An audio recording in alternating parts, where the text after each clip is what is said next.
Welcome to the Holy Smokes Podcast, a show about faith, friendship, fine tobacco, and drink. I'm Steve Ryder in the Lion's Den, and I have General Kurt Fuller here, a guy that I met at Kay's house earlier this year.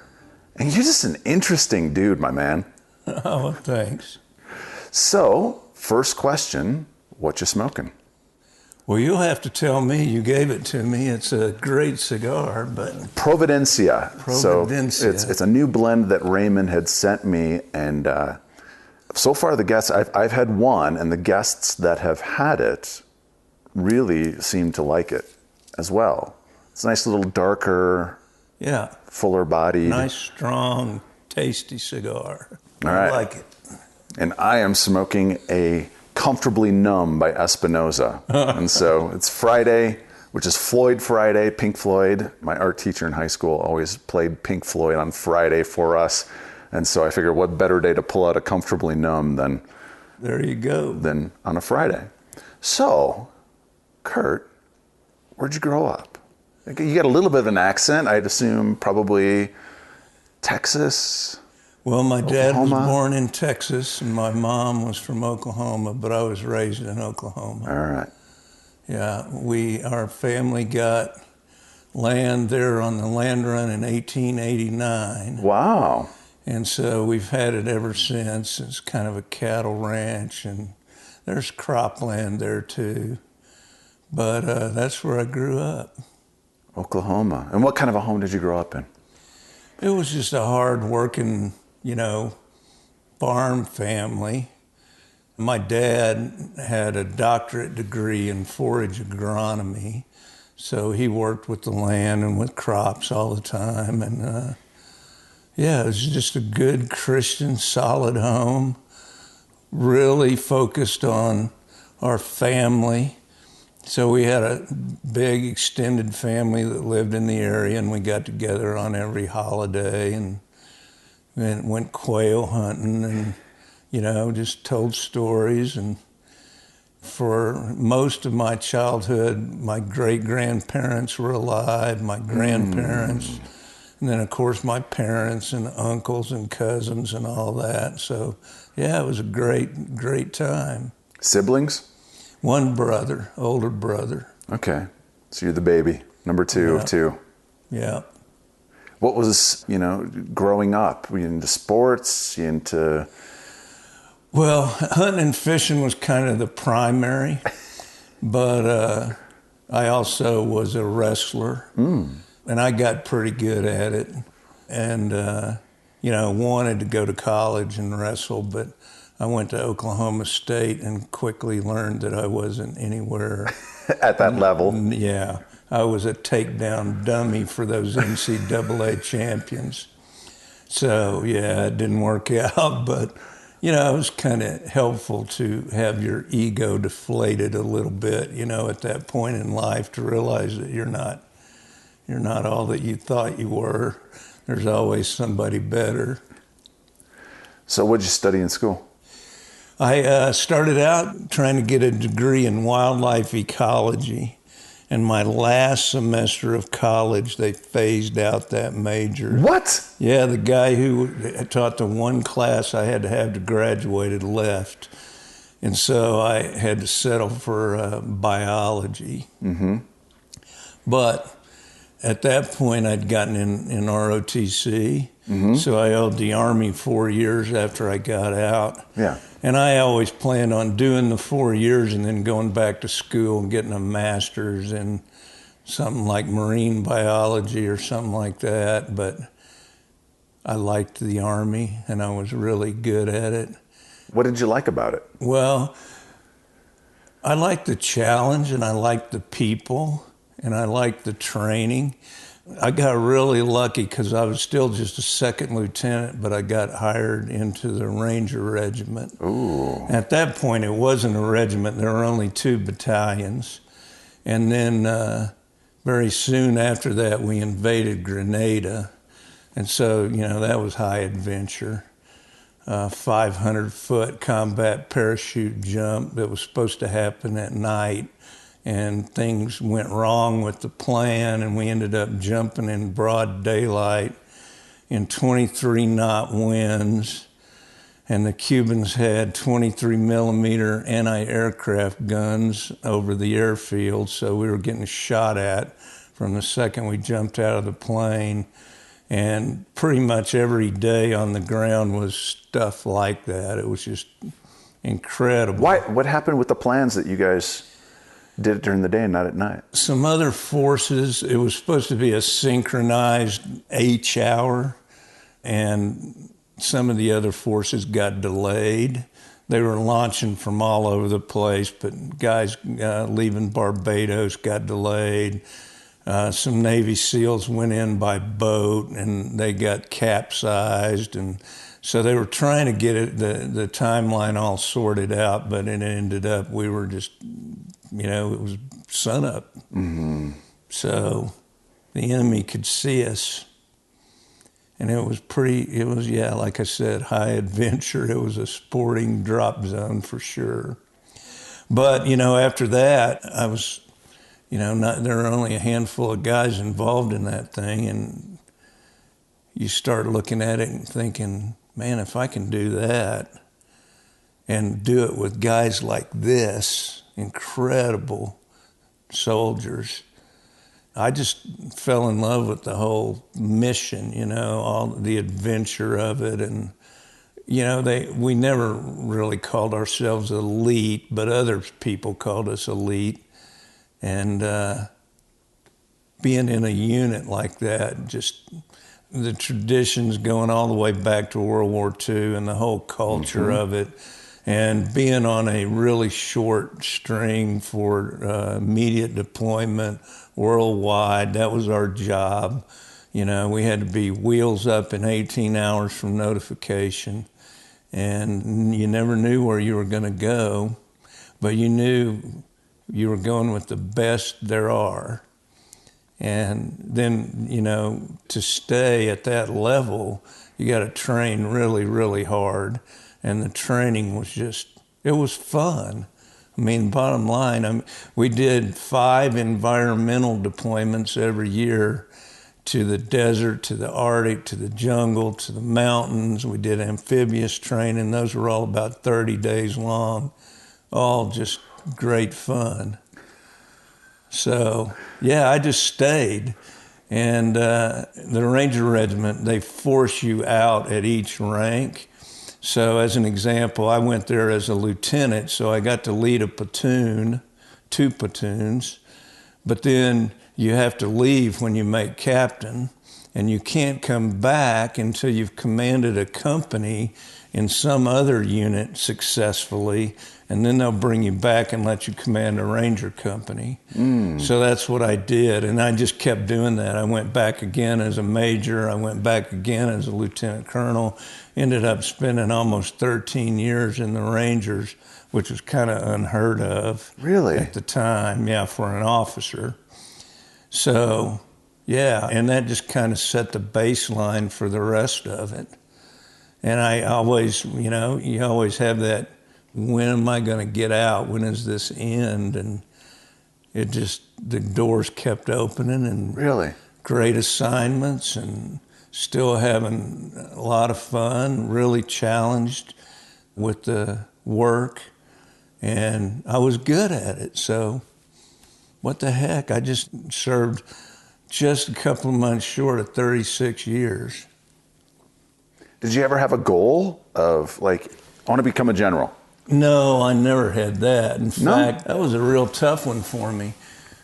When I got passed over a couple of times as a colonel, and that's another story, but bottom line is I didn't get along too well with my division commander in the 82nd Airborne, and he gave me some bad paper. Not bad, but not good enough to make general. So I got passed over several times, but at that point I was working in the Joint Special Operations Command. The War on Terror had already kicked off. This was about 2005, and all of a sudden I popped on the list for brigadier. And I didn't want to do it. I didn't want to be a general. Why? No. Why? Well, at that level, you kind of get separated from the troops. You know, you're not really leading troops directly anymore. You're doing it indirectly through subordinates. And, you know, there's just a whole lot of baggage, sort of policy kind of stuff that comes with being a general. Like what? Describe that for the listeners that aren't familiar with military culture. Well, I guess probably the easiest way to do that would be to explain what caused me to retire, because they wanted to promote me again and they were going to give me a corps, command of a corps. But now we're at the point where, you know, the so-called repeal of Don't Ask, Don't Tell has happened. So really, that's not what happened. Don't Ask, Don't Tell was an executive order put in place by President Clinton. The law said homosexuality is incompatible with military service, and it had been that way for decades. And the executive order told us to ignore the law, look the other way, and don't make a big deal out of this. So, you know, there's an issue. Now, thankfully, I never ran into a situation where I had to deal with that, but I know people who did. And then, you know, when the Congress finally changed the law and allowed homosexuals to serve openly, a couple of things popped out. One was, here were a bunch of people that had been in the military for a long time who now came out of the closet. So they had been lying about their lifestyle for, in some cases, a couple of decades. They just lied. Mm-hmm. Well, now you see these people and you wonder if they lied about that, I wonder what else they feel comfortable lying about, you know? So how can I trust them? And the whole military profession is based on trust primarily. And so that kind of eroded some cultural norms in the military. Well, then the second thing is, it wasn't, when they first put out the implementing guidance, they were talking, well, we're just going to tolerate this, and as long as their behavior doesn't interfere with their performance, then no problem. So as I read that, and as a senior leader, I looked at it and said, you know, I think I can live with this, because I know there are people that are living this lifestyle that work for me. And we also know that they're going to have problems because of it. There are going to be psychological problems, medical problems, relationship issues, and camaraderie, spiritual problems. Yeah. And so it's better to know who they are before they start to have a meltdown, so you can try to help them work their way through it, than it is to just try to ignore it and pretend that, you know, that it's not a reality. But within a year of them implementing this, and it was no longer, well, we're just going to tolerate this kind of behavior. You were expected to promote it, to celebrate it. Mm-hmm. And, you know, as a Christian, it was clear to me that that's sinful behavior, and it's an unhealthy lifestyle. And I wasn't prepared to promote it, certainly not celebrate it. But yeah, we had Gay Pride Day in the Pentagon and, you know, on and on. And so then not long after that comes along the whole transgender issue. Yeah. And, you know, the administration pushed that through. In spite of the objections of everybody in uniform, because they knew, hey, this is a psychological disorder here. This is mental illness is what we're talking about. Gender dysphoria. Dysphoria, just look up the definition, you know. It's not normal, and it's not good. And now we're going to give these people guns and tell their leadership, make sure they don't have a problem down the road, send them into battle. Well, we didn't have a shortage of people. You know, I never understood what problem we were trying to solve other than, you know, diversity and those kind of deals. But so, and then it rolled on from there to, hey, we're going to put women in the combat arms. We're going to have female infantry squad leaders. Well, why? Again, what problem are we trying to solve? We don't have a shortage of infantrymen. We never have in the history of our military. So what are we trying to do here? And what does that mean to the young 20-year-old girl who gets in it and she's really healthy? And I had some incredible female soldiers, world-class athletes, where no question they could physically do the job now. But what about when they're 35 or 40 and they've had a couple of kids and now they're getting to the place where they're wanting to lead at the battalion or the brigade level, and they physically can't do it anymore. I mean, I saw what having children did to my wife, physically, and it takes a serious toll. And I'm a guy who lived it for decades, and it's a rough lifestyle physically. And I realize that it's going to be bad for them down the road, and it's going to be bad for the organization having to deal with all these issues that come from like co-ed, combat arms units. And of course, a whole bunch of combat veterans opposed it and fought it, but, it went through anyway. So now that's the reality. And I think it's going to cost us in a future war if we get into another, really knockdown, drag out like World War II or Korea. People are going to die because of some of these decisions that were made. So those are some of the policy issues you get tangled up in. And it's not, well, do I support it or oppose it?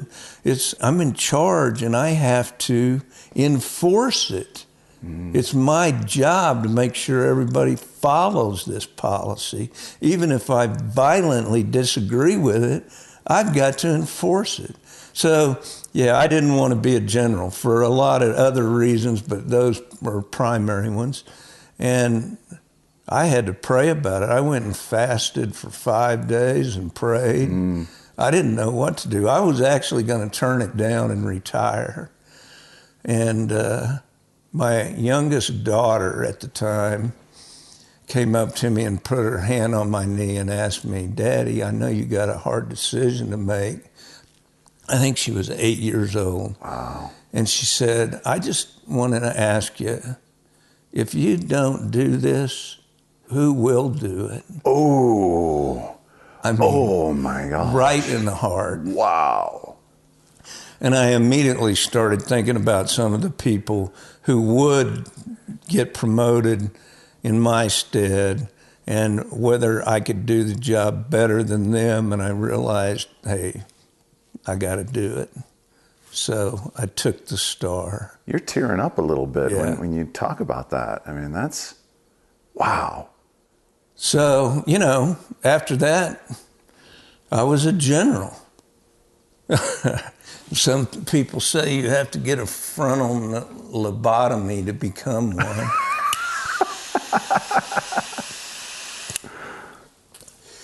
But now, yeah, I had goals early on. When I was a captain, I wanted to command a Ranger company. When I was a lieutenant colonel, I wanted to command a Ranger battalion. And I wanted to command the regiment. But I ended up commanding a battalion in the 10th Mountain Division and a brigade, a regiment in the 82nd Airborne Division. Then I was deputy commander of the 82nd Airborne. And then I commanded the 25th Division in Hawaii. And then I was deputy commander of Army Special Operations Command and deputy commander of the 1st Corps. And I was also deputy commander of U.S. Forces Afghanistan, and at the same time, I was dual-hatted as the operations officer for NATO, the NATO forces, the mission in Afghanistan. So I had some good jobs as a general, some stuff. I learned a lot, but it wasn't the same as being with the troops. What were some of those lessons that you learned? Well, you know, kind of the senior level leadership, how to institute change in a really large organization. And there were a lot of things that, you know, as time went on, we realized we had to adjust what we were doing and make some big changes, and some of them weren't real popular. And, you know, you learn how to negotiate that and get your subordinates on board and get them to support what you're doing. Those were important for me. Not that I use them now, but I could probably help teach other people how to do that successfully. I think the biggest one was I learned about spiritual warfare. So this happened in Afghanistan, where I encountered what I believed to be a principality, but it was an extremely powerful, evil presence that got inside my head. I was in a helicopter, and we had a little crisis on the ground, and we were flying around trying to sort out what was happening and what we needed to do next. And I got hammered by this thing. And I mean, it terrorized me. It almost killed me. It was telling me to do things that were completely unnatural, you know, like jump out of the helicopter. You're going to die anyway. You're going to lose your weapon. You're going to get captured, just bombarded with all these negative thoughts, and mainly about death. And after a little bit, I realized this is not me. This is not a natural, that's not how I think. So if it's not natural, it must be supernatural. And so I started praying, I mean, out loud right there in the helicopter. And as soon as I said the name Jesus Christ, boom, it stopped. So then I realized, okay, this was an attack, and I got to figure this out, because I could never let this happen to me again, especially in combat. In the middle of a where crisis. You're incapacitated, you know, for a while. So I started studying spiritual warfare, and I learned a lot of really important life lessons from it. The first one being the fact that it's real. It actually happens. There is a supernatural battle going on around us all the time. We can't see it. Sometimes we can discern it. But if we're not sensitive to it, we'll blame it on something else, something besides what it really is. And therefore, we'll make wrong decisions about how to respond. And so I meet a lot of Christians who don't have that worldview of supernatural warfare, of spiritual warfare going on, and they, you know, kind of careen through life into one ditch and out and back into the other ditch, because they're being manipulated by the kingdom of darkness. They're being attacked and they don't even know it. So then the other one was, well, okay, as I studied it, I began to realize that this should not happen to a Christian. As long as you're not living in unconfessed sin, you're pretty much bulletproof from this stuff. So I had to start praying, Lord, what was it that allowed that thing to have access to my mind? I thought I had on the armor of God. Yeah. Well, yeah, I did, but I had a chink in that armor. And he showed me what it was, which is really the most powerful lesson of the whole experience. And it was that I was enjoying what I was doing. I was enjoying killing the enemy. When we killed an Al-Qaeda commander, we kind of high-fived and celebrated, you know. We were taking evil out of the world. And what the Lord showed me is that's not how I see it at all. Ooh. Those guys aren't my enemy. They're the victims in all of this. They're the captives that Jesus came to set free. It's like, whoa. Never looked at it that way. Wow. And so I sort of had to recalibrate my whole mindset. And it wasn't that it was a bad thing to be killing bad people. It was the heart that I was doing it with, the spirit of the thing. And instead of being happy about it, you know, I had to learn that, you know, it's unfortunate, it's sad, it's a tragedy that we've got to kill people like this, but they do have to go. Because if we don't, they're going to kill hundreds and thousands of innocent people. This trauma across the land is going to continue. So, yeah, that was another big lesson. How did that change the rest of your career? And how did you take that lesson and then kind of filter it down through the chain of command? I tried to do it in subtle ways. I mean, it's not something you can just step out in front of a bunch of troops that are laser focused on the mission and tell them, you're not supposed to enjoy this, you know. But yeah, I mean, I started to talk about the fact that these people were being victimized. They're caught up in a system. They're brainwashed into doing this. They think that they're doing holy work. I mean, this is holy war to them, jihad. And so, you know, you kind of have to put yourself in there and look at it from their perspective and realize maybe they're not all bad guys. Maybe there's a way to save some of them, you know. And so, yeah, I mean, it changed the way I looked at some things and the way I articulated the mission, you know, and explained the necessity of what we were doing.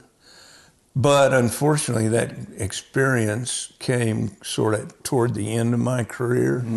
So I didn't have a lot of time to put it into practice.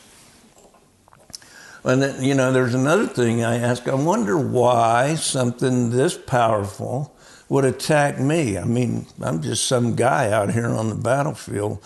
Why would I be targeted like that? Other than the fact that I gave an opening, but I learned a bunch of us were doing was we were praying for the land and the people.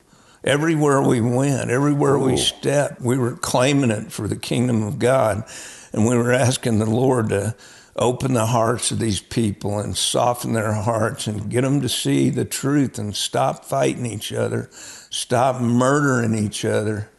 And, you know, just let heaven open up over this place and bring a revival, you know, bring the truth of the gospel in. And that's why I got attacked, because the guy in charge of that part of the world didn't like that at all. I actually believe it was the Prince of Persia, the same principality that stopped the messenger angel from getting to Daniel with the answer from God, so that Michael had to step in and fight that guy so that that messenger angel could make it through. But it was that powerful. I mean, it was incredibly scary. So when you started to pray for the land and for the hearts and minds of the individuals in that land, how did that change you? We were all stationed at Fort Bragg in North Carolina, and there's a really incredible church there called Manna. And the senior pastor, Michael Fletcher, realized, okay, here's an opportunity. I've got all these military guys that are rotating into this dark part of the world constantly, and we should equip them for what they're about to do. And so we got some training on how to, it was called Advancing the Kingdom, was the curriculum. And you know, how we should pray while we were there. And so we all got equipped and we started doing that.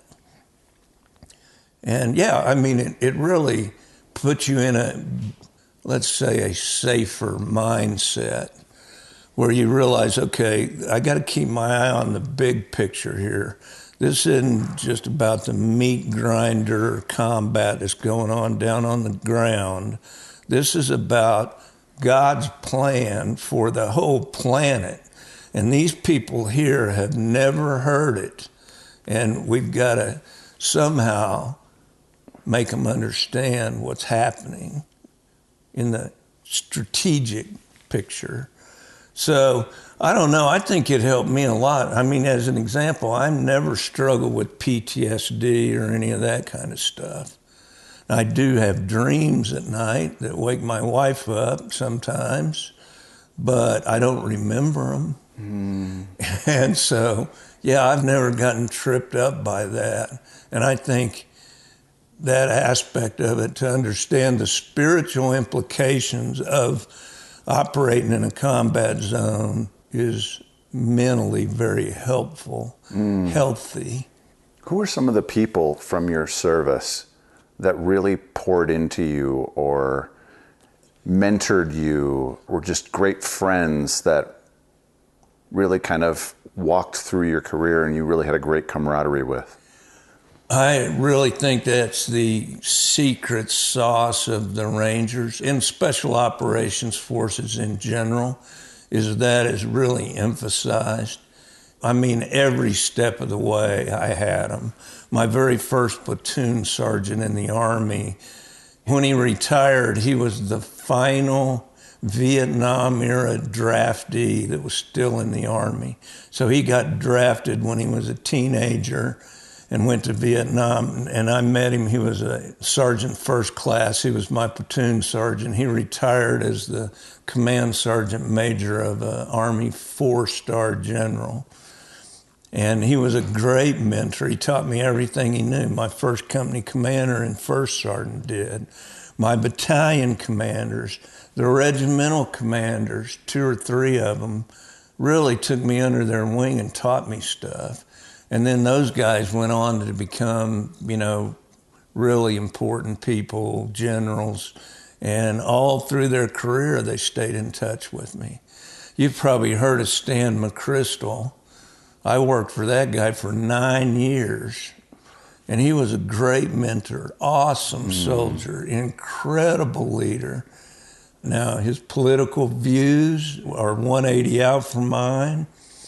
As far as I know, he's not a Christian, but as a soldier, he knew what the heck he was doing. And I learned a lot from the guy. And there are people like that all through my career. I wouldn't have stayed if it hadn't been that way. How does the Army, and really the armed forces, how do they keep that culture going, and how do they not lose that? Well, that's the danger of all this, social engineering that's going on in the military right now. That's the key reason a lot of veterans oppose what's happening, is because that culture is at risk, that foundation of trust and respect. But I'll give you an example kind of to answer your question.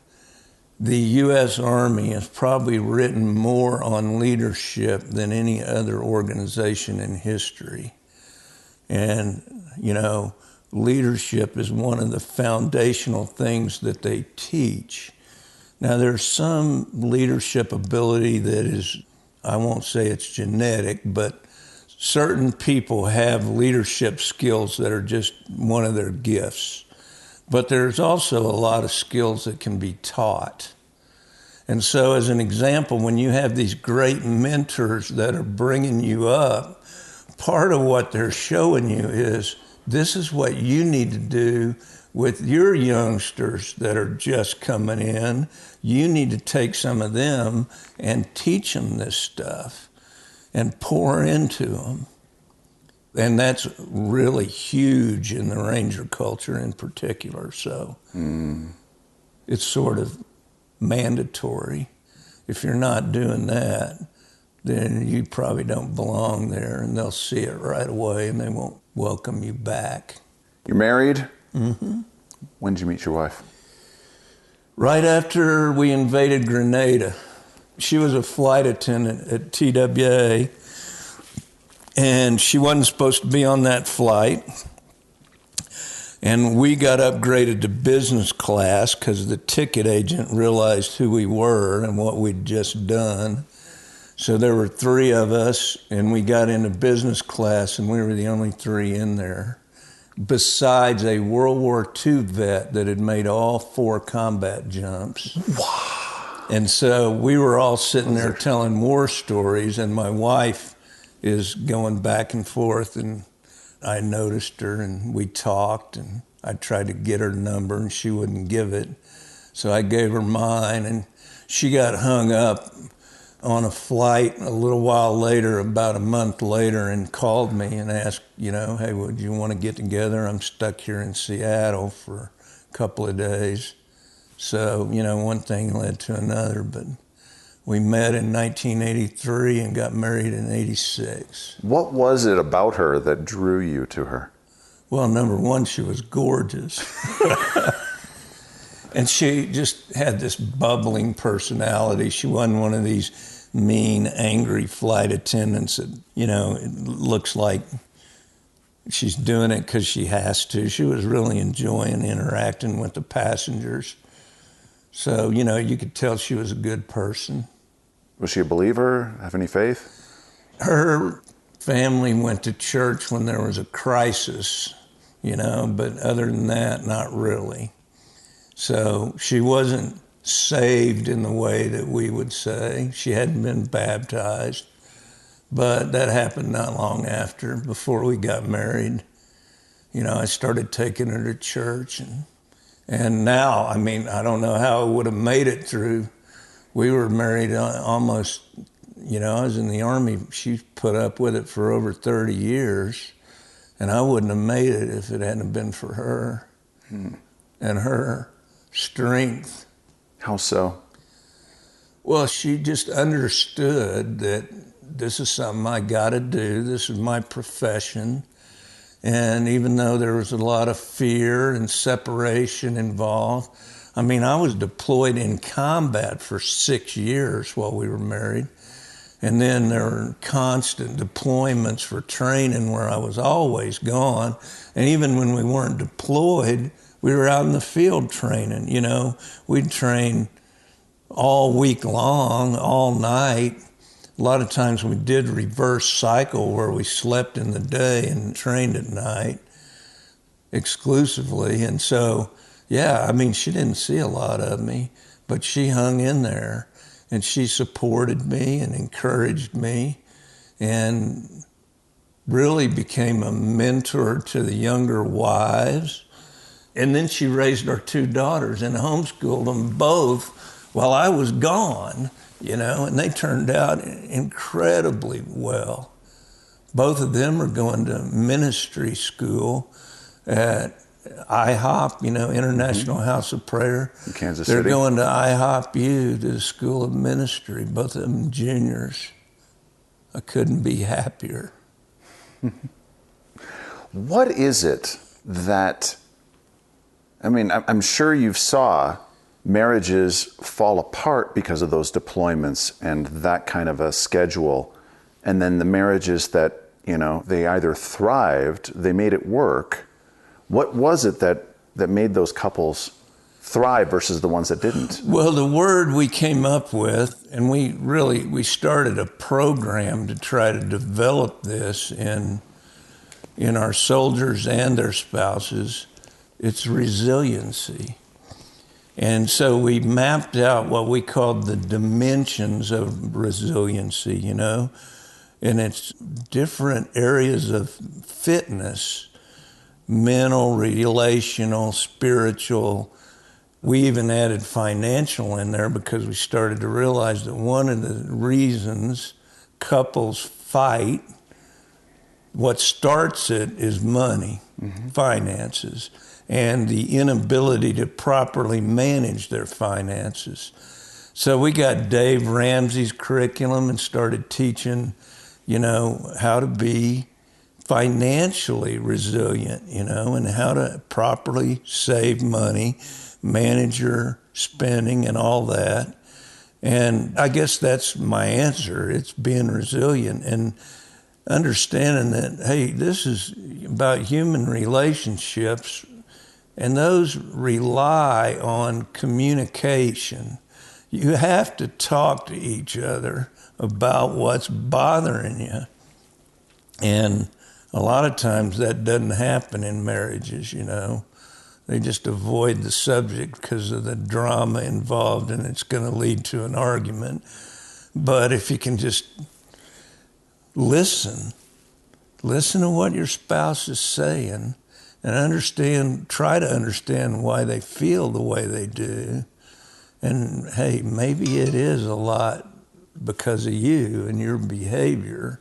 Maybe there's some things you need to change, but there's also some things, you know, I think a real key to it is realizing that your happiness is not the responsibility of your spouse. Ooh, yeah.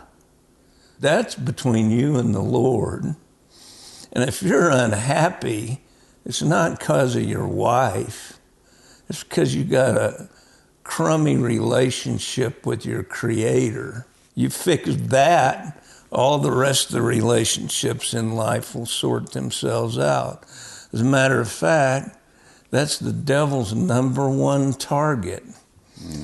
If he can't get you to believe that he doesn't exist and therefore God doesn't exist, he will start to try to wreck your relationships and take your mind off of what's really important.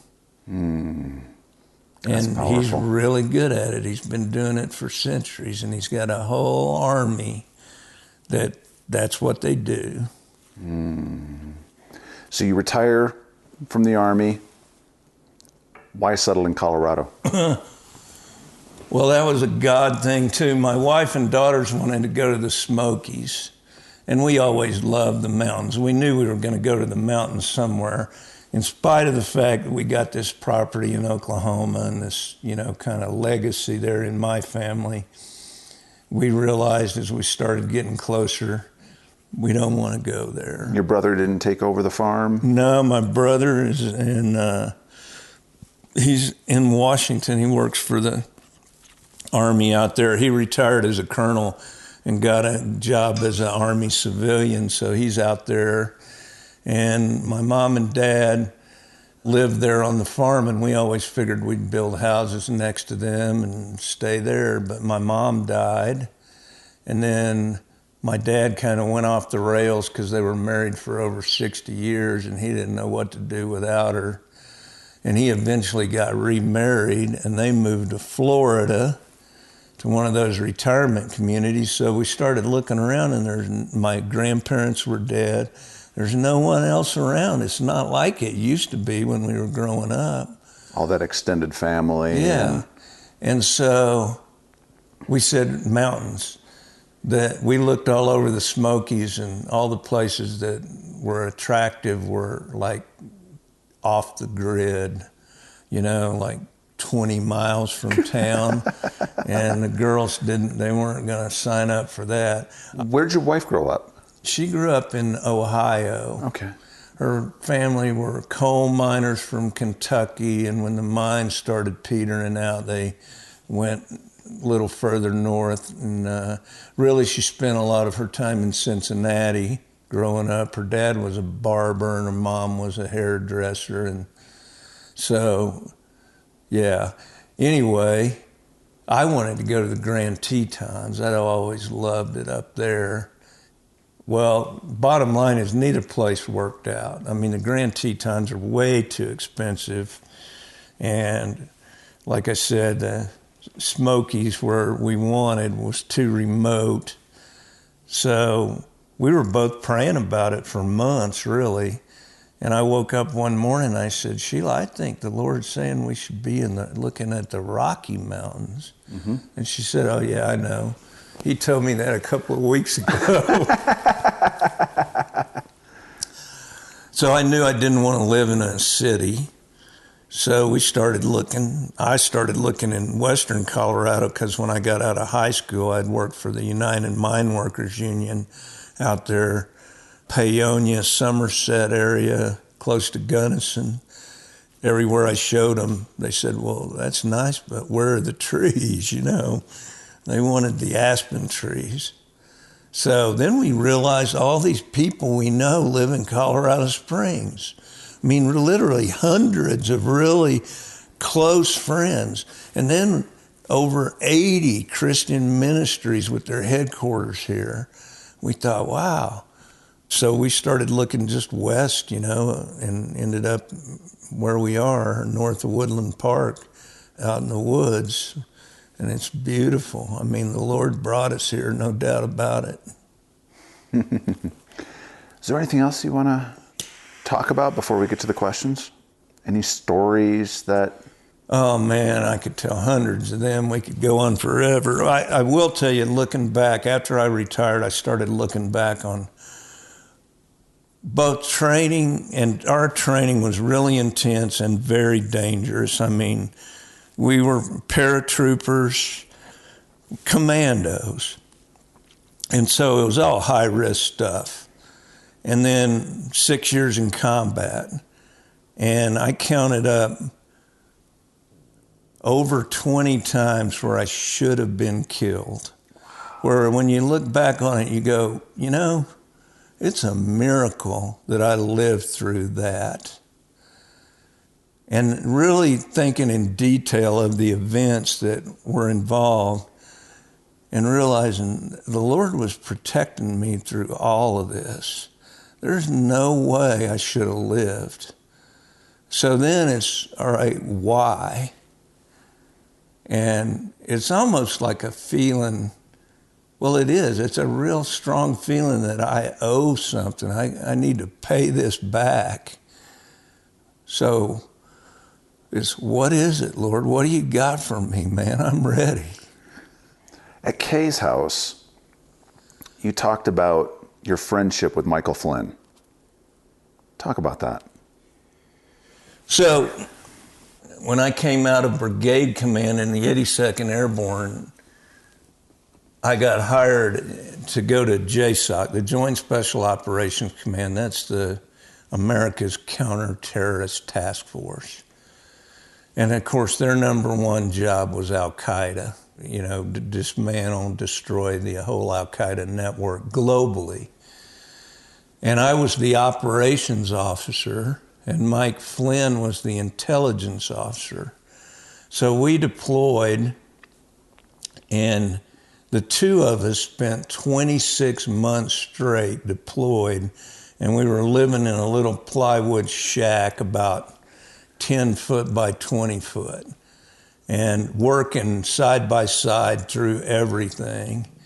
In fact, it got to the point where, you know, VIPs would come in and want to get briefed on what we were doing, and Flynn and I would tag team the briefing. And then at the end of it, these were senior generals and, you know, senators and stuff. And at the end, we would ask, do you have any questions? And a lot of times they would say, yeah, I got one.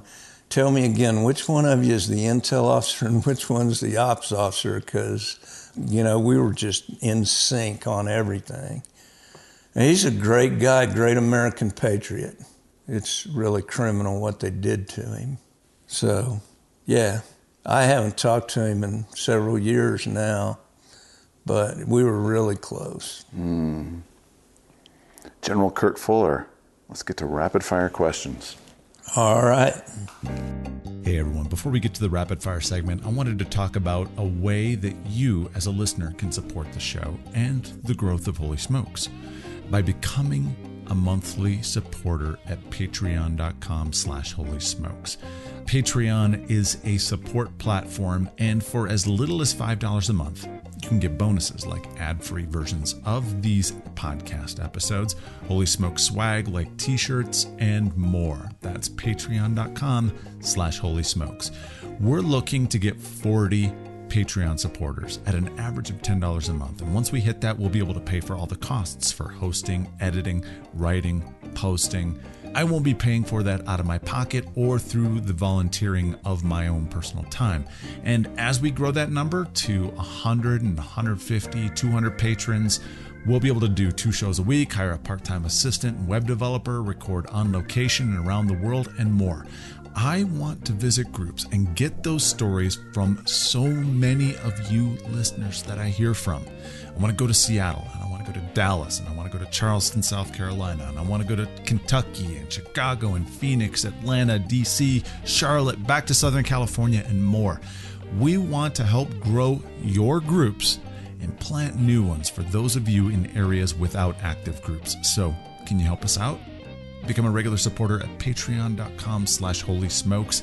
There's a link in the show notes. That's patreon.com/holysmokes. Or if you want to make a one-time tax-deductible gift, go to paypal.me/holysmokesclub. That's paypal.me/holysmokesclub. And both of those links are in the show notes. Thanks.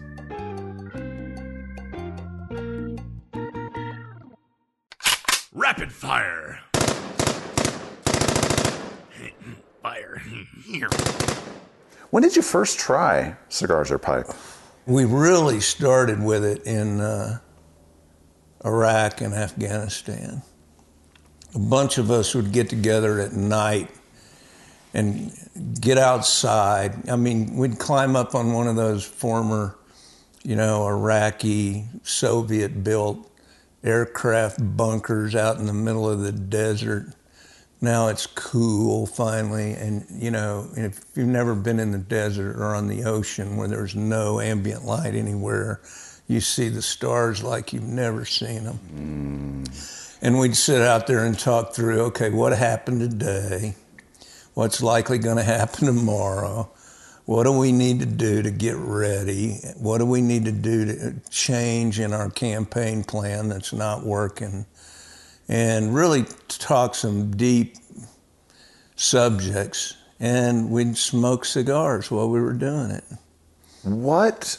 Because my friends that are in the military or have been in the military, they talk about just that camaraderie that cigars kind of give you a chance to kind of just decompress. Exactly. Yeah, it's just finally a time you can relax and let the worry go. Stop worrying about stuff and just think about, okay, here's all the positive things that are happening. Here's how we continue to reinforce those things. And yeah, there's bad things happening, but there's things we can do about it. We can mitigate some of this. So how do we do that? And we just enjoy our cigars outside. In Afghanistan, we'd climb up on the roof of the Joint Operations Center overlooking the airfield at Bagram and smoke our cigars up there and have the same kind of discussions. In those groups, did any of those guys that were on the ground level ever hang out with you guys? Yeah, we would invite guys like that up. Nice. So we could get a perspective from the guys that were out there on the cutting edge of it. How did that help you? Oh, tremendously.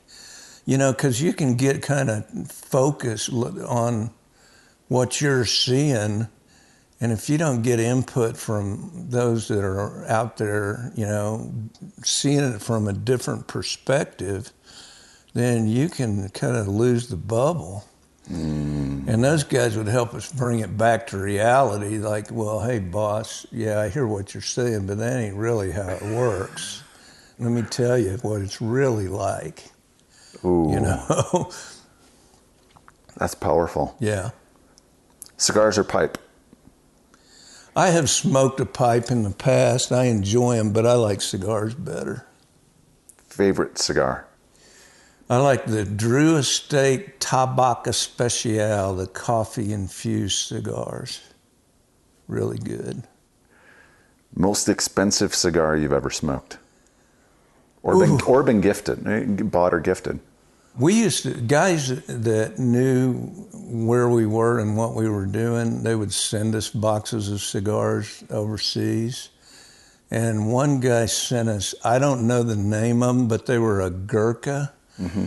And they were like 20 years old. I think they were stored in old whiskey barrels to age them, and it was, I don't know, like $23 cigar, and it was incredible.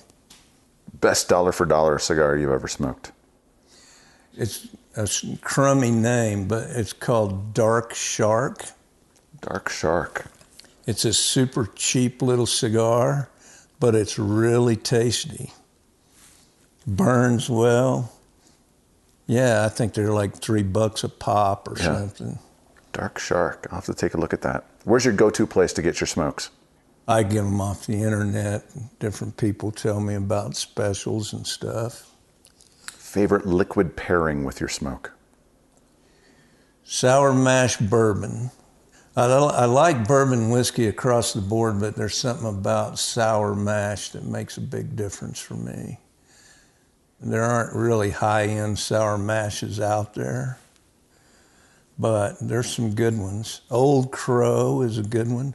There's one called Tin High, dirt cheap. You know, you'd think it's some kind of rot gut, but it's really good bourbon.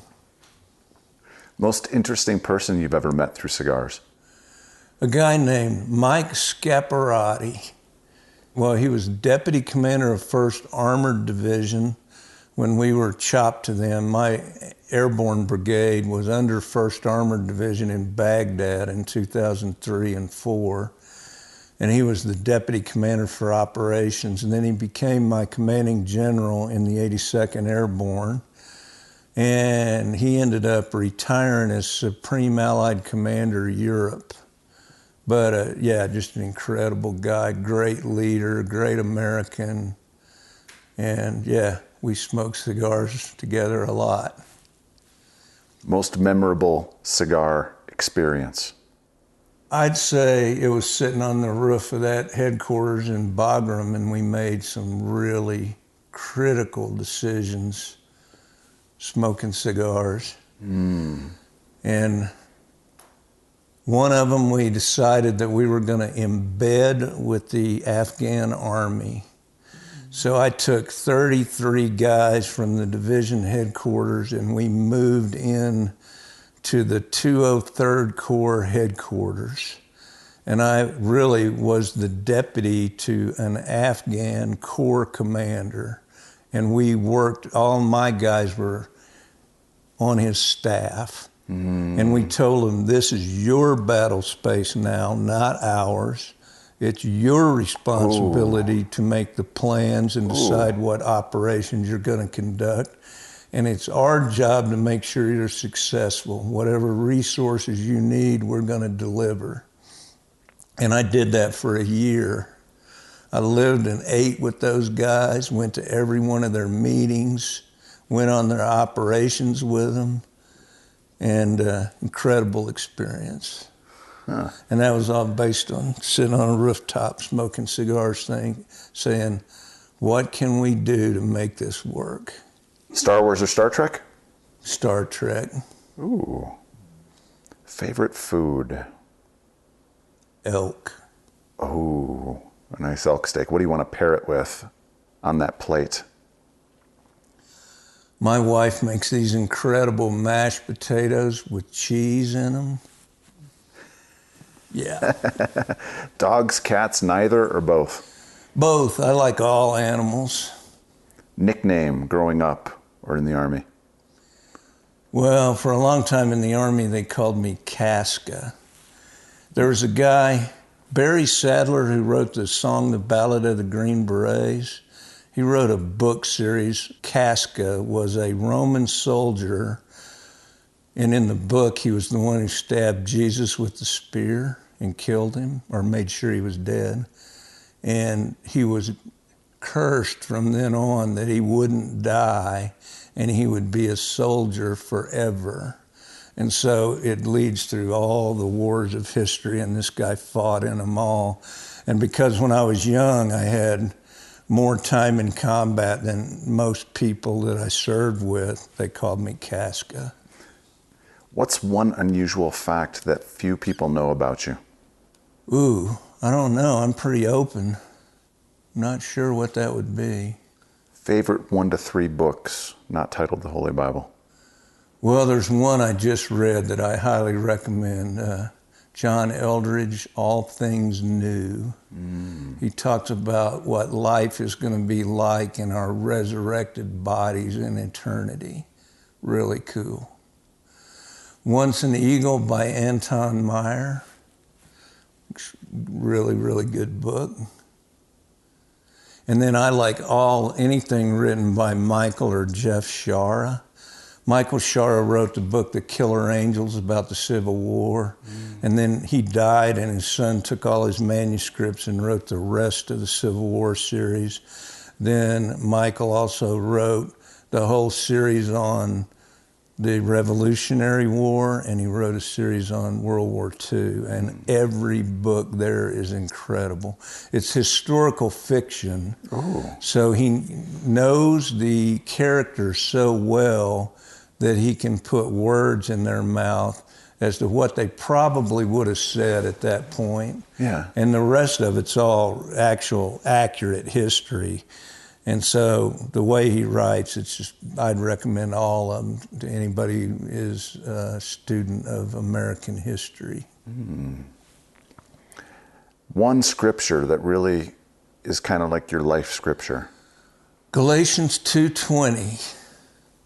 I've been crucified with Christ, and it's no longer I who live, but Christ lives in me. And the life I now live in the flesh, I live by faith in the Son of God, who loved me and gave his life for me. Early riser, night owl, or Both. Yeah. I get on different cycles. I like to get up and watch the sun come up, but sometimes I stay up late too. Who's been the greatest influence in your life? My wife. When you hear the word successful, who's the first person you think of? Man, I guess that depends on what I'm reading at the time. I don't know. A lot of people come to mind. Throw a few names out there. I'm reading a book right now. It's about Teddy Roosevelt. Oh, yeah. And I really didn't realize what a great president he was until I started looking at his life and the things he said. And, you know, I guess American presidents really come to mind. Ronald Reagan, Abraham Lincoln, George Washington, guys like that just put the country on the correct course. It's a hard thing to do. What do you do for self-care, to rest, to recharge? I go outside. It's therapy for me to be out in the woods. What culture, other than the American culture, do you admire and look up to or respect deeply? Not many, man. I'll tell you what, though, they get a really bad rap, but there's something about Afghanistan and the people there. In spite of all the challenges they face, they're good people. In the way they live. There's others, too, that I ran into during the war, the Peshmerga, you know, the Kurdish people in northern Iraq. The Peshmergas, their military. Incredible, brave, humble, respectful. They love each other. What do you think it would take for Afghanistan to really be on the right course and for us to then be able to... We have to deal with Pakistan, and we're not going to do it. Pakistan is the issue. They're the key problem. They're the ones who influence all the negative stuff inside of Afghanistan. And as long as the Taliban and at least a dozen other terrorist organizations have sanctuary inside of Pakistan, that part of the world's never going to settle down. But the real thing that it's going to take, it's going to take a Christian revival in that part of the world. That's what's got to happen. I mean, let's face it, Islam has to go. Islam is the source of all the conflict. And the only thing that can displace it is the truth of the gospel. When you were on the ground, did you see that sort of push of the church starting to try and pour into that area of the world? Yeah, there's huge advances for the kingdom in that part of the world right now. All the Muslim world, as a matter of fact. Unfortunately, we made the biggest mistake in the history of the U.S. military when 9/11 kicked off, because the four-star in charge of Central Command that owns that territory on the map put out General Order Number 1, and there were 3 things to it that made perfect sense. One was no pornography, no alcohol, and no interacting with the local women. All made perfect sense in a Muslim culture. You don't want pornography around your soldiers anyway, and you certainly don't want them drinking alcohol in combat. But the 4th part of that order was no proselytizing. And if we would have allowed our soldiers and our chaplains to share Jesus with those people, we would have changed the whole nature of the conflict, and we'd have had a different outcome. We missed a huge opportunity. Now, a bunch of us did it anyway, quietly, but really, to stay out of trouble, you had to wait for them to ask you about it, and then I felt comfortable sharing it because they asked. But a lot of ways, you could indirectly encourage them to ask, like this whole idea of overcoming fear. So when I'm out with Afghans or Iraqis that are scared to death of the battlefield, and I'm showing I'm not worried about it. I mean, if I get killed, it's like Paul said, to die is gain. So if I get killed doing this, it's part of God's plan, and it's all fine with me. So if you can overcome that fear, then people start watching you and saying, what is it about that guy? I'm going to ask him. And then you can tell him. How'd you get plugged into Holy Smokes? Kay Hiramini. And when'd you meet Kay? Well, a really good friend of mine. I'm not going to mention his name because he's doing some really dangerous stuff in the Muslim world. He's a real powerful warrior for the kingdom. But he came to my house one day to have a kind of a strategic discussion, and he brought Kay with him, and we smoked a cigar. What does Holy Smokes mean to you, and how has it contributed to your faith journey? Well, I mean, I guess the principal thing is realizing that there are very successful people that are absolutely walking the walk, that are on fire for Jesus, that, you know, kind of enjoy the same things and are in this sort of loosely affiliated global organization. I have never met someone at a Holy Smokes event that I didn't like and respect. Almost immediately, it's like, whoa, that guy, that's an incredible guy right there. I wish I'd have met him years ago, you know, that kind of thing. And so, yeah, it kind of is encouraging to know that there are so many people out there that are like-minded, spirit-filled believers, you know, that are out there doing it every day, and they're having wildly successful lives, you know? Yeah. They're blessed people. Last 2 questions. If you could have a holy smoke with any 3 people throughout history, living or deceased, who would they be? Can't name Jesus. Well, I'll get as close to him as I can then. You know, the scripture tells us that after Jesus was resurrected, he spent 40 days teaching the disciples. But there's nothing recorded about what he taught them. There's things you can extrapolate from what they said afterward, but I'd like to sit down with Paul and Peter and maybe James and just have them tell me, what did he say to you? What did he show you? What did he teach you? Those are 3 good names. All right, last question.